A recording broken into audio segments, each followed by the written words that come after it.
வைத்தீஸ்வரன் கோயில் அருள்மிகு வைத்தியநாத சுவாமி கோவிலில் நடைபெற்ற பஞ்சமூர்த்திகள் சகோபர வீதியுலா நிகழ்ச்சியில் திரளான பக்தர்கள் பங்கேற்று வடம் பிடித்து சுவாமி தரிசனம் செய்தனர். மயிலாடுதுறை மாவட்டம் சீர்காழியை அடுத்த வைத்தீஸ்வரன் கோவிலில் தருமபுர ஆதீனத்திற்கு சொந்தமான அருள்மிகு தையல் நாயகி உடனாகிய வைத்தியநாத சுவாமி கோவில் அமைந்துள்ளது.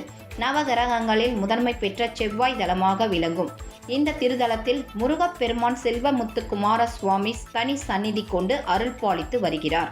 இக்கோவிலில் பிரம்மோற்சவ திருவிழா கடந்த 2ஆம் தேதி கொடியேற்றத்துடன் தொடங்கி நடைபெற்று வருகிறது.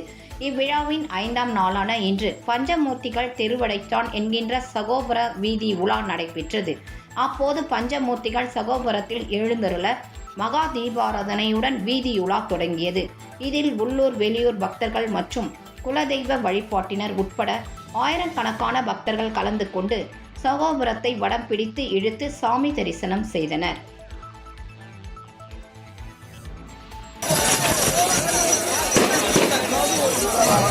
அங்கிருந்து